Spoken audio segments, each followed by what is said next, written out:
Welcome to Nazarene Israel. My name is Norman Willis, and I'm the apostle for the restoration of the original first century faith. And in this fourth part of Revelation Simplified, we want to talk about the democratic nature of the coming New World Order government and the role that democracy plays in holding the New World Order system together. So in previous sessions, we've been discussing the Revelation timeline, and what we've seen so far is that the first four seals, we've seen the releasing of a horse of a different color. And we've seen how these horses correspond each to a different one of the biblical patriarchs. At seal 5, we see where the dead call out for justice, and they're given a white robe and told to wait a little bit while longer. And then comes seal 6, there's a nuclear war, a conflict, or a conflagration of some point. And it will be, of course, centered on the land of Israel, but because the purpose is to bring the whole world into the Babylonian system, we expect that it will spill over into other nations as well. So just to recap, in Revelation 6 and verse 14, it tells us that then the sky, speaking of seal 6, it says, then the sky receded as a scroll when it's rolled up. And most commentators tell us that this most likely undoubtedly refers to nuclear war and the mushroom clouds. Continuing in verse 14, it says, and every mountain, symbolic of governments, and every island, referring to national boundaries, was moved out of its place. And we can well imagine that if there or when there will be a nuclear war, because we know it's coming, the people of the earth can be expected to clamor for a one world government to deliver them from the threat of any further nuclear conflicts. So when we take a look at Revelation, this list comes from Revelation chapter 17, and we'll see it again. But it is a series of 8 what we might call Egyptian or worldly empires that culminate in a Babylonian New World Order system, which is going to be sustained and run through democracy. And we'll explain why. The first of these empires was Egypt, and we know that Israel spent 430 years in hard bondage in Egypt. But it also refers, in essence, to Ishmael. We know Ishmael's mother Hagar came from Egypt, and Hagar also took a bride for Ishmael from Egypt. The second empire was Assyria, and as we see in other places, the Assyrians came into the land of Israel and they took captive the northern 10 tribes of Israel, effectively the sons of Joseph. These are also referred to as the kingdom, the northern kingdom of Ephraim, or the house of Ephraim. They're also called the house of Israel. And these were taken away into captivity before the domination of the Babylonian Empire. Now, if we take a look, Babylon shows up at number 3 in this list, and then the list proceeds forward to a Babylonian New World Order democracy. Now, what's so interesting is when we take a look at Daniel chapter 2, Babylon, instead of corresponding to point number 3, it corresponds to point number 1. But then we see still a progression towards effectively a New World Order democracy, and we're going to talk about that. So briefly to recap, but then to give other details and more information, in Daniel chapter 2, King Nebuchadnezzar, king of Babylon, had a dream of a statue that was set up on the earth in 5 parts. The first 4 parts represented a series of 4 physical empires that would rule and reign over the land of Israel and over the known world at that time. Then the 5th empire would be a spiritual extension of the 4th empire, and we'll talk more about that. But since the head represented Babylon, what it means is that each and every one of these empires, each part of the statue, would be Babylonian in nature, and that means that they would manifest certain Babylonian spirits from the Babylonian pantheon. Now, we saw before where the rabbis went in, and we speak about this in more detail in the Nazarene Israel study, but we saw where the 2 remaining, or some say 3 remaining tribes in the southern kingdom of Judah were taken into exile in Babylon for failing to let the land rest. And this is where the rabbinical order was created, was in Babylon. And that's why we say the rabbinical order is still held captive in Babylon. The second empire was Medo-Persia, and Persia, of course, being Iran. The third empire was Alexander the Great's Macedonian or Greek Empire. What's so interesting about Alexander the Great is this is where the Greek philosophers are the ones who came up with the concept of democracy. The fourth empire was Rome, and Rome also practiced democracy at certain points, since they also were a Babylonian-style empire. One thing to know about Rome is that Emperor Constantine's cousin Diocletian split the administration of the empire into two parts. And these were known in that day as the eastern and the western legs of the Roman Empire. And as we get later on, we'll see how the eastern leg of the Roman Empire turned into the Byzantine Empire, and that's the forerunner of what we call the Eastern Bloc states, or the Eastern Christian states, Russia and the Slavic and the Baltic states. The western leg of the Roman Empire, which was headquartered or centered in Rome, that's where we get Roman Catholics and also the Protestants who broke away from the Roman Catholics. And what we're going to see is that here we have, in the fifth iteration, we have 2 feet of iron mixed with pockets of miry clay. And since we know the 2 legs of iron represent Rome, the 2 feet of iron mixed with clay have to represent Rome plus something else. And as we'll see later on in this video, that something else is Islam. But once again, it's still Babylonian. It's still Roman in nature. So we want to take a look at this word for democracy so we can understand how it applies to Babylon and the New World Order. So we take a look at this term democracy. It comes from Latin, which is a Roman language. The word is Democracia, which I don't know how you pronounce it. I don't speak Latin. I also don't speak Greek. But the Latin word Democracia comes from the Greek, also Democratia, and it means effectively people power. So anytime we see, whether it's the Democratic Party or socialists or communists, and they're calling for power to the people, we know that this is a red horse form of a spirit. So just to recap, here's some things that we know about red horse Esau. We know that Esau despised his birthright, that he didn't want to do things Yahweh's way. He wanted to do things his own way. But as we're going to see, Esau still wants to pretend as if he's in Elohim's favor. So the color red refers to the bonds of blood. And in other words, so the red horse, they're always referring to our common humanity. They're not referring up toward Elohim, toward Yahweh, but they're referring to our common humanity. And from this, we get the concepts of humanism, socialism, and democracy, and other people-isms.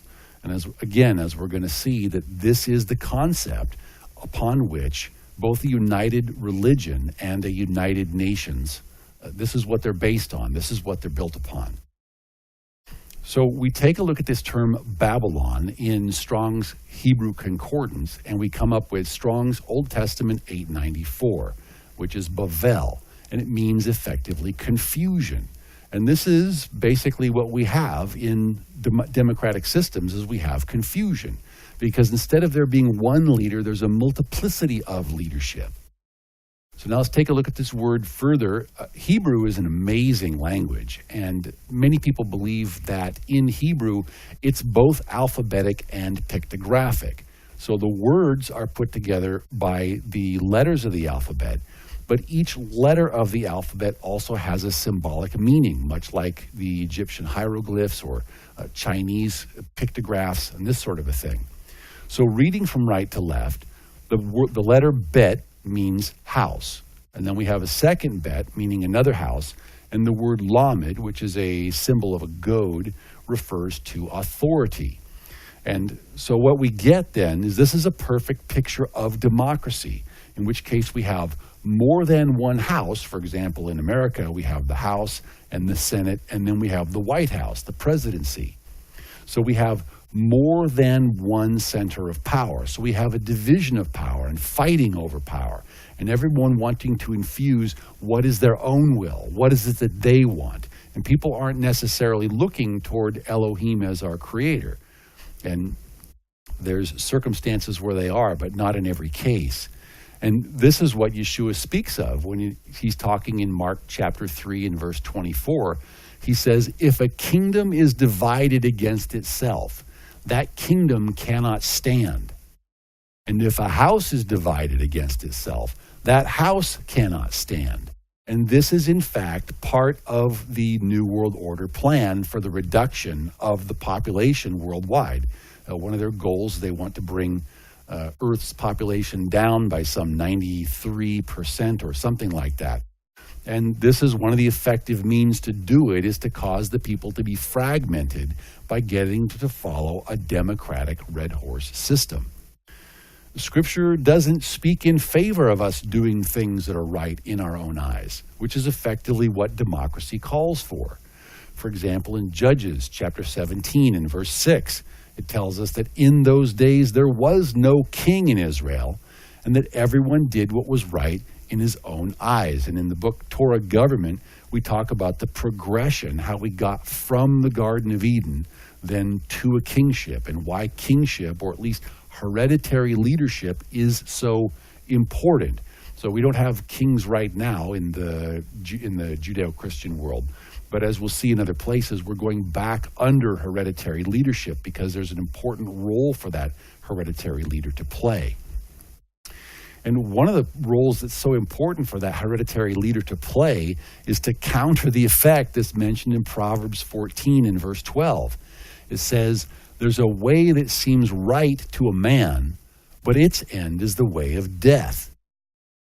And again, this may seem like a difficult point for many people to understand, because a lot of people, and you see this all the time on the internet and various commentators, a lot of very well-meaning Christians, and but they're always pointing to the Constitution, which they consider to be a biblical document, and it's not a biblical document. In fact, as we'll see later on in later parts of this video series, democracy is the reason the Illuminati, the reason the occult world celebrates democracy, is it's when people broke free of looking to Elohim's word for leadership, and now they're looking toward their own word, their own authority.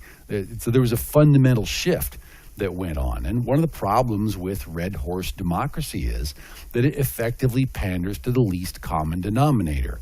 And so the least common denominator is always what's good for the flesh. So this is where we end up with one red horse nation declaring war on other nations and this sort of a thing, which again is why in Revelation chapter 6 and verse 4, just to recap, when we first meet the red horse, it says, Revelation 6 and verse 4, "Another horse, fiery red, went out, and it was granted to the one who sat on it to take the leadership, to take peace from the earth, and that people should kill one another.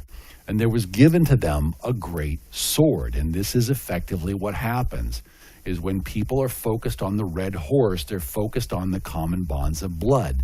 They're focused on the will of the people, as if that's the same thing as the will of Elohim, and it's not. So just to compare, we want to introduce a new concept in. So if the red horse symbolizes Esau and Catholicism and also socialism, we want to introduce a concept called the pink horse. And this is effectively white horse Joseph and Ephraim and Manasseh, the children of Joseph who still behave like the red horse. So you say, well, what is it that we're talking about? And so how many Christians do we know who are practicing red horse democracy?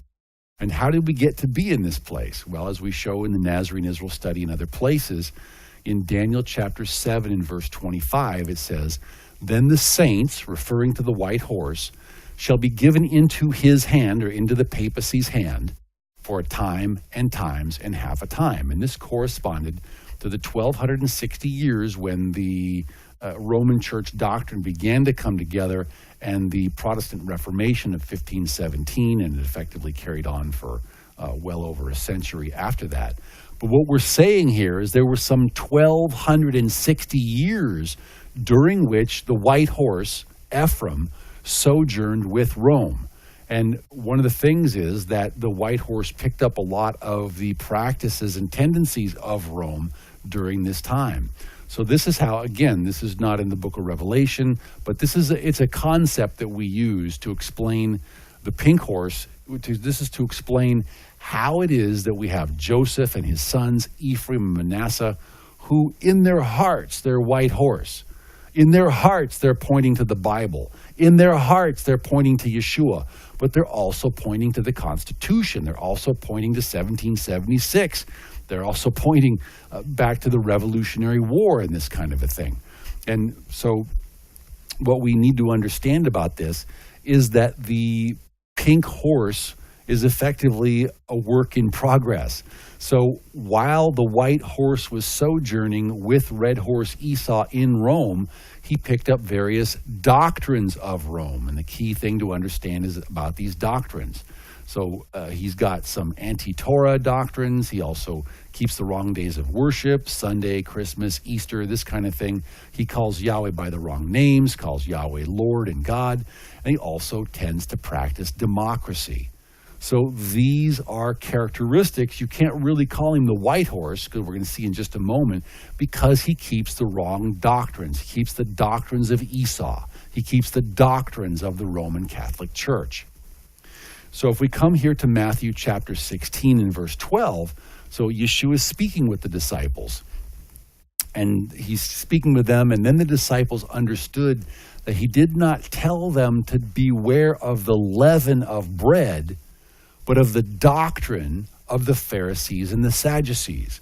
So we know that leaven represents sin, and we know that there's different kinds of doctrine. Some doctrines are accurate, and most doctrines are not accurate. Most doctrines are sinful.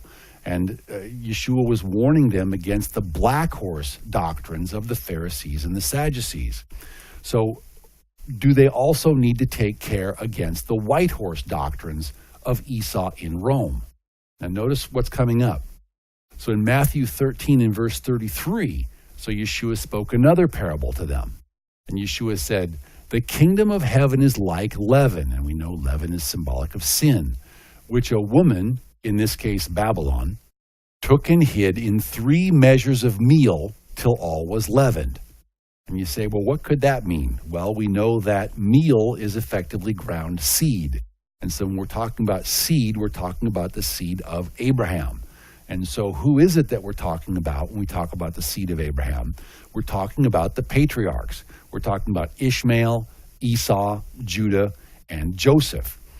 So what we see here then is that we're not really talking about Joseph. We are talking about Joseph, but we're not talking about Joseph in his purest form. So we have Judah, who's the black horse. He's in the head. We have Ishmael, and he's down near the feet. He's the green horse with the clay. And then there's Christianity, the sons of Joseph, and that's the pink horse, because he's still observing democracy, and he's again in the feet of the statue. But the thing that ties them all together is red horse Esau in Rome and the practice of democracy. That's what holds the New World Order together. And again, I don't mean to say in that slide that Ishmael is one of the feet and Joseph is another one of the feet. Joseph is both of the feet infused with pockets of Islamic clay. But I'm just trying to show the relationship here, and we're going to see how this plays out in just a moment. But if we take a look at the government systems by horse, and this is a very important point. If you don't get anything else from this presentation, I want you to understand this. When we take a look at the systems of government by horse or by the patriarch, what we see is that there's the 3 horses that correspond to the 3 patriarchs that Yeshua is talking about here. So we have the white horse, which symbolizes Yeshua's people, Joseph, Manasseh, Ephraim, and they are supposed to be following a Melchizedekian order, and that's how they walk out the Torah. And we'll talk about this when we get to the Torah government study. But there's actually and so most people find this to be a mind-boggling thing, that Yeshua actually has a program for us to be doing. Yeshua has a program for us to fulfill. And the Great Commission is not supposed to be this disordered, disorganized thing, but it's an ordered thing. And we're attempting to build a theocracy. We're attempting to build a world system of governance that's going to take off after Trumpet 7. There's also, the second one is the black horse Judah has a theocratic system that they call Torah law. Now, this isn't the same as the Torah, but this is a rabbinic system that they follow that was created in Babylon. where they begin with the Torah and then they modify it with all their man-made traditions and teachings and fence laws. So, but nonetheless, it is still a theocratic system, even if democracy is practiced in the land of Israel up until Trumpet 7. Then we have the green horse, Ishmael, and he practices Sharia law, which again is a theocratic system. Now notice, if you get nothing else, notice how these three theocratic systems, the Melchizedekian order and Torah, then Torah law, and then Sharia law, those are theocratic. Those are the three measures of Abrahamic meal or ground seed that Yeshua is referring to. Then we have the two others. Then we have red horse Esau. But Esau despised his inheritance. Esau despised the kingship. So instead, Esau practices what we call Roman or Greco-Roman democracy. And he also practices Catholicism. Now, what's so interesting about this, let's take a look. This is basically Esau's bid for power. So in democracy, effectively what it is a power-sharing strategy. So because men hate to submit.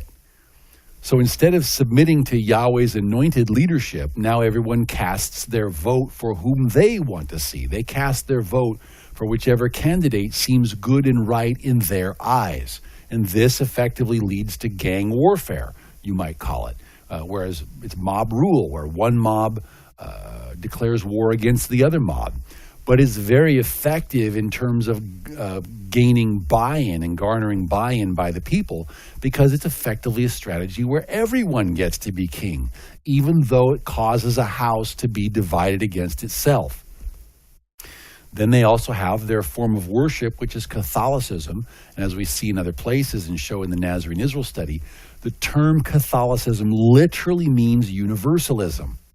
So once again, the purpose is to create a broad, easy road to make things easy for people. So it's easy to get people to buy into the government system. It's easy to get people to buy into the religious system, but there's a separation between the church and the state. Now, this also reflects in the pink horse.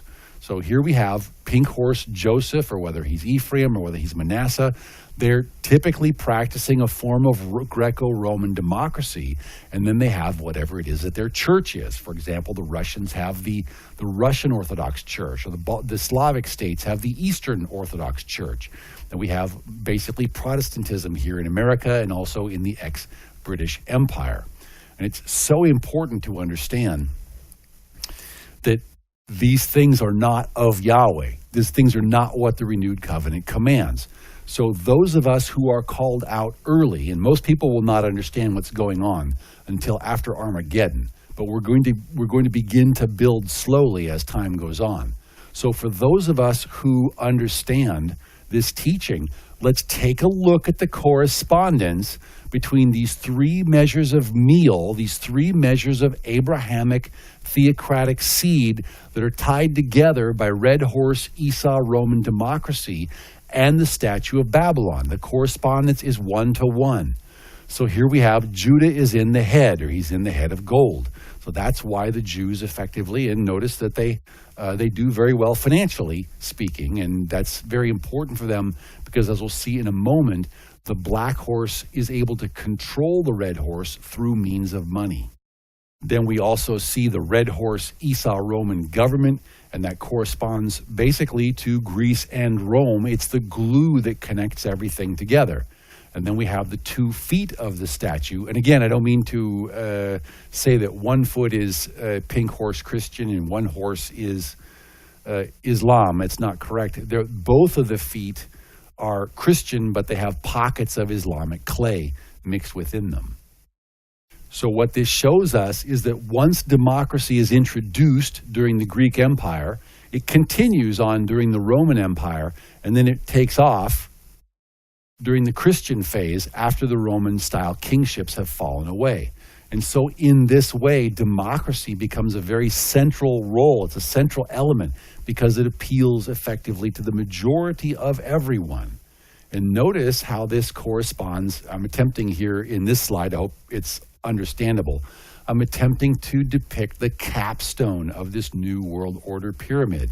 Now, this is the second beast, and we're going to talk about the first and second beasts more when we get to Revelation chapters 13 and 17 and 18.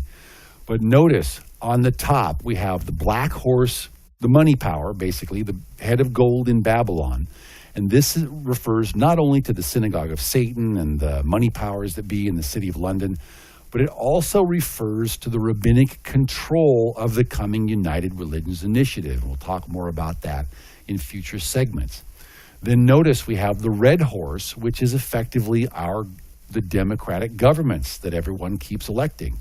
And that's going to be the United Nations and the United Religions Initiative. And we're going to see that the black horse is able to control the red horse by means of money. We see that every day. And by the way, if you want to come to the Nazarene Israel website and sign up for the newsletter, we show how the news fits into these categories week by week. But there's also what they call deep state control of the media, the courts, and the schools. And the purpose of this is to rule over the common people, because after all, the Babylonian system is an elitist system. It's not here to serve the people, it's here to rule over the people. But then at the bottom of this pyramid, what we see is that the white horse, or actually in this case the pink horse, and also the red horse Catholics and the green horse, and all other religions, they get forced together. And this is what the rabbis, the Babylonian rabbis, refer to as the Noahides. And just some things to see and understand about this is that the black horse controls the red horse, typically by means of money. And the red horse favors the green horse because, after all, Esau intermarried with Ishmael. And one of the most important things is that the pink horse submits to the red horse because they're both, at present, they're both focused on the democratic principle. And this is the reason, one of the purposes of these end times is to help the white horse break free the rest of the way from the red horse. Or we might still say that the Protestant Reformation is still in motion. It's still taking place. And although most of the Protestants might be headed the wrong way, what we're going to see is that the end of Armageddon, the red horse will be destroyed and the white horse will be pure white again. And that's when the kingdom will be given to the saints. So this is something very important. We're going to talk a lot more about that. But this is something very important that we all need to be working toward, is building this white horse Melchizedekian order that's going to be handed off to our children. But as a result of this, earlier we saw that every island, every mountain and every island, meaning every government and every national border, would be moved out of their places. Well, this is a depiction, this is an image map created by what's called the Club of Rome. And again, Esau dwells in Rome. This is what's called the 10 planned supernations for a democratic new world order system. And notice the role that democracy plays. For example, in supernation, what's called supernation number 1, in the upper left, which is Canada, and then also the United States, and also Mexico, supernation number 1, they're working toward this slowly. This is what they're working towards in terms of the North American Free Trade Agreement. But once we hit the sky receding like a scroll of Seal 6, we expect these things to greatly accelerate. And then chapter 7 earlier was an inset chapter, and then the timeline picks back up again in Revelation chapter 8, starting in verse 1, and it tells us that when the Lamb, or when Yeshua, opened the 7th seal, there was silence in heaven for about a half an hour. And as we already saw, that represents a period of 20 years and 10 months. And this is the period of time during which the New World Order will rise to power.